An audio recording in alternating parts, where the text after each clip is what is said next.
Hey there, it's Dusty Thunder with another Reddit story for you, and this is a Best of Redditor update. That's right, grab your popcorn, find somewhere comfy, and tell everyone around you to shut the f up because it's about to get spicy. It's completely unplanned. Title of this story is, Am I the Astronaut for Wanting to Dump My Fiancé After She Injured Herself While I Was Away? Seriously, injuring yourself just gives me the ick. Originally posted July 10th, 2024. While I, 30 male, was away on business, my fiancée, 32 female, decided to go out without telling me. We spoke in the afternoon. I was on my way to the airport ahead of an 8-hour flight, which was arriving at 5 a.m. Her friend had just come back from out of state, and she was planning on taking her out to dinner. Once I landed, I didn't want to wake her as she normally gets up around 7. I got home, and she wasn't there. Her car was parked outside, but she wasn't in bed. For a moment, I panicked and thought she had gone to surprise me at the airport, but somehow I missed her. But her car was outside. I call her and her phone rang to voicemail. I called 10 more times while I shower and change. At first, I wasn't too worried, thinking maybe she went for a run, but the scenarios running through my head were getting darker. We have our phones on our iCloud account in case we lose them, so I bring it up to find her location. Her iPhone was at a hospital. My heart sank. I start heading to the hospital. All her family live out of state, so there's no one to call. The hospital is 10 minutes away. I speed, run red lights, park right in front of the emergency department door, and go in like a maniac, demanding the triage staff to tell me where she is. They take me to her room. She's asleep in bed, but I can immediately see she's hurt. Her lip is swollen, and she looks like she's been beaten up. Bruises on her face, splint thing on her nose. My panic and worry morph into rage, and I demand to know what has happened and who did this to her. I was informed that she arrived in an ambulance at 2 a.m., having drunkenly stumbled and face-planted onto the curb while leaving a bar. She had a broken nose, chipped tooth, and other minor abrasions and scratches, but she was going to be fine. This made absolutely no sense. I seriously feel like I'm in the Twilight Zone. I don't drink, never have, and she hasn't touched alcohol since college, basically. I don't know what's happening at this point. She's tried to offer up some kind of explanation about her friend pressured her to have wine while they were at dinner, and then somehow they ended up in a bar. She apparently has no recollection and teleported there. I've been giving her the silent treatment, and it's 8 p.m. She has been crying and wanting some sort of consolement or reassurance, but I genuinely think I'm done. This whole thing just came out of left field, and I'm not handling it well at all. We've been living together since we got engaged, and it would be a pretty clean split. Her parents own the house, so I can basically just take my stuff and go, I guess. I really don't know what to do. We've been together a year and a half, and I feel like we could get past this, but it's like the whole ordeal and the emotional roller coaster have sapped away the love I felt for her. Anyway, sorry for the novel, but will I be the astronaut if I dump her? Added comments. Commenter here, you're the asshole. This is kind of a big overreaction to someone going out to drink and getting hurt. Seems like you're just looking for an out to the relationship, and this is the most convenient way. OP, she's definitely not cheating or sneaking around like some people seem to think. We also have great insurance, so the medical bills are no issue. It's definitely the first time anything like this has happened. She is super reasonable and mature, which is one of the things that has made us so compatible. She's always so dignified and composed, which is one of the things I love most about her. Seeing her like this and learning about how it happened has just kind of shattered the image that I had of her in my mind. She is super embarrassed about it, which doesn't really help. No, you are not helping. OP replied to this comment to another Redditor. OP, I get it, I'm the asshole. Enough people mentioned that she was roofied, so we went and got a drug panel done, and it came back clean. She just had too much to drink. Just to clarify, since a lot of you said I'm controlling or whatever, I'm really not. She's free to go out with or without telling me. It's just she normally always tells me her plans exactly, which is why this one was so abnormal. Also, I never said I had a problem with her drinking. She's a grown woman and she can do whatever she wants. It's just that she never drinks, which is why this was so shocking. She has a concussion, which we're blaming for the trouble remembering. I don't think she was blackout drunk, and neither does she. I'm not trying to defend my initial reaction, but I have a very stressful job, which has taken its toll on my mental health for sure, and I make an effort to eliminate any sort of non-work related stress as a matter of necessity. Coming back to my wife in the hospital seriously injured was absolutely devastating, and I didn't react well. My first thoughts were that she was attacked by someone, which infuriated me and made me want to go find whoever it was. Once I realized there was nobody to blame for this except her, some of those negative emotions were directed towards her. I'm not saying it's right, but I can't control how I feel. Let me also be clear about one thing. I was not ignoring her. I just really didn't know what to say and wanted to let her rest. I was processing the situation, and I knew if I didn't control what I had to say, I might say something that blamed her or was hurtful or something along those lines, which is why I decided to hold my tongue until I sorted my feelings. Yes, I know I'm the asshole. I need a drink of water before I say what I have to say. about this jabroni. So before we get into the update here, just want to make sure I have this right, OP.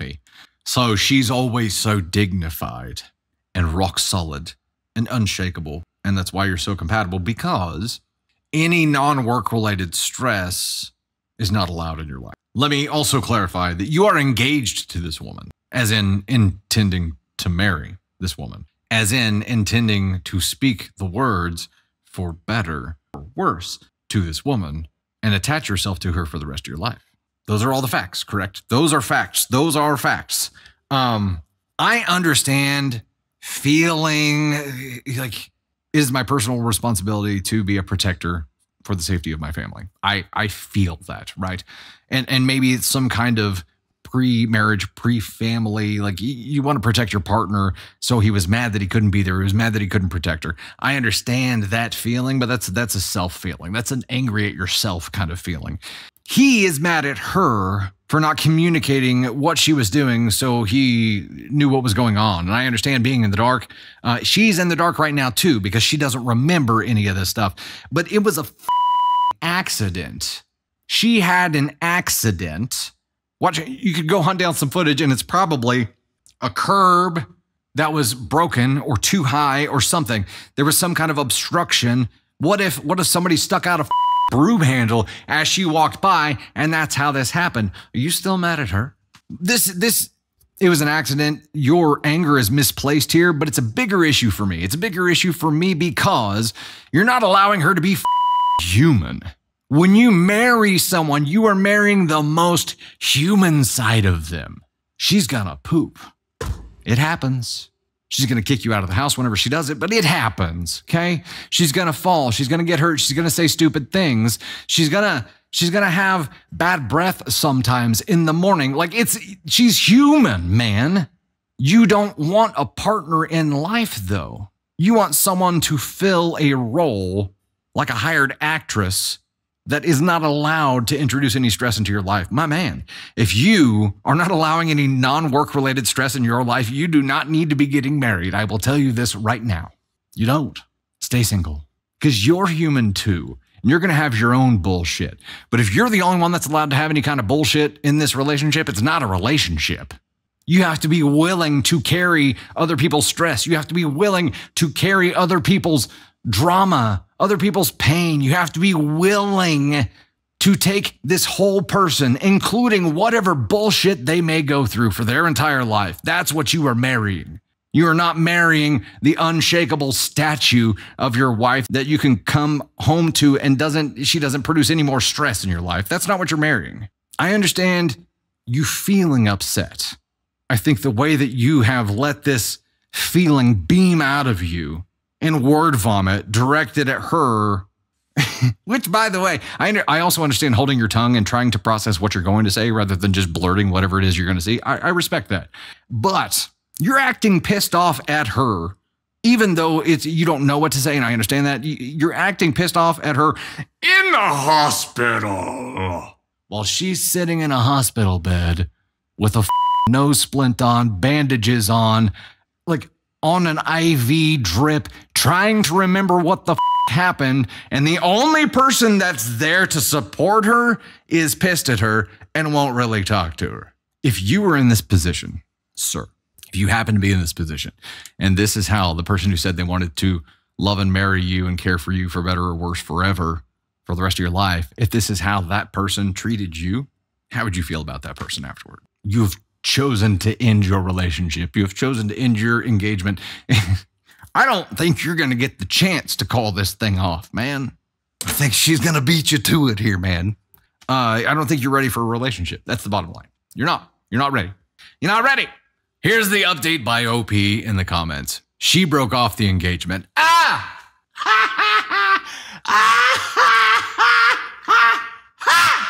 She broke off the engagement. We had a long talk, and apparently I've been cold and unsupportive.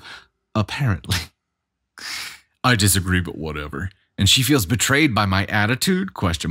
She thinks my expectations are unrealistic and that she's a human, not a robot. She said she needs someone who can let her fail, and I am not that person. No more words are needed. Riddle me this. How did she say in like 10 words what took me like 5 minutes to communicate? Apparently, I'm unsupported. I disagree, but whatever. She feels betrayed by my attitude? Question mark? Dude. All right. This next one is, oh, wait. Candy Thunder, this next headline that you got here, is this the her side? Oh, wait. This is him too? Okay, so that was a mini update to the last story. We have another update to this that is related. Candy Thunder said, just read it and it will make sense. Okay, or just read it and it will make sense. Got it. Okay, we have another update for this one. The title of this update is, will I be the astronaut if I don't return the expensive watch my ex-fiance's father gave me? July 13th, 2024. We broke up after being engaged for 6 months. One night when we were at her parents' place, her father gave it to me as a gift. It was shortly after we got engaged, and it wasn't my birthday or anything like that. There was no occasion. He just gave it to me and said, I want you to have this. He took it off his wrist. I'm unlikely to ever see him again as he lives in California and I live in New York. He hasn't asked for it back, nor has my ex. I doubt she has any clue what it's worth, but I've had it appraised and it's worth over $70,000. Will I be the astronaut if I keep the watch and don't say anything? You had it appraised? Isn't an appraisal normally an indication of an intent to sell? He is the kind of guy who would be like, I just want to know how much I'm wearing, you know? I just want to know what it's worth. On your wrist. Okay, there's added comments to this. I thought it went on quite a bit longer. Here's the added comments onto this. Commenter says, yes, you would be the asshole if you keep the watch without discussing it with your ex-fiance or her father. While the watch was given to you as a gift, its significant value in the circumstances of your breakup suggests that there might be emotional and familial attachments involved. Keeping such a valuable item without at least offering to return it could be seen as disrespectful or opportunistic, especially considering the relationship dynamics and the fact that it was a gift from her father. It's best to communicate openly and transparently about it to avoid any misunderstandings or hurt feelings. Commenter, given the reason that you are now single, I don't know how you would be able to keep it without feeling like a total douchebag. Commenter, just read your previous post, so yeah, you will be the asshole if you keep it. Give it back to them. He did it from the same account, so people could go read the story and be like, oh, it's this guy. It's this guy. Also, if you have something that is worth that much money, there's probably some kind of paper trail attached to it as well. There's some kind of authenticity. It may be titled. Shit, I don't know. I've never had that kind of ice. Got my G-Shock watch on. It's got Bluetooth. Is the same guy. The same guy who got dumped, but doesn't want to give up the $70K watch. That might have been one of the only reasons that he hadn't dumped her yet. Is because he had that drip. Yes, this guy, Ascon1, send him there. He's the worst. He's the worst. And also feels like somebody who might become a bombshell on Love Island. We might see this guy on Love Island. That's right, ladies and gentlemen. Candy Thunder and I finally took the dive, and we're 2-3 episodes into Love Island now, and I'm both invested and just disgusted. So, I mean, it now could be, if there's no paper trail behind it and it's worth what it's worth, it would be really difficult or be really easy for them to say he stole it. Then what? No paperwork behind it? No paperwork? Candy Thunder says, and it was her parents' house that they were living in, so it could definitely be money. Oof. Yeah. But he was, I don't know. I guess that does connect it and make a lot more sense if he's trying to marry into money and he got the ick from her being human at all. That makes sense. That tracks. Handing this guy $70K from his own wrist was nothing for him. It was no big deal, which is wild to think about. But man, yes, you'd still be the asshole and a brozo and a douche canoe and all the things. Lisa, we're assuming that he's being honest about it being a gift. Sure. But all they have to do is say they want it back. That's it. That's pretty wild. Yeah, that's pretty wild.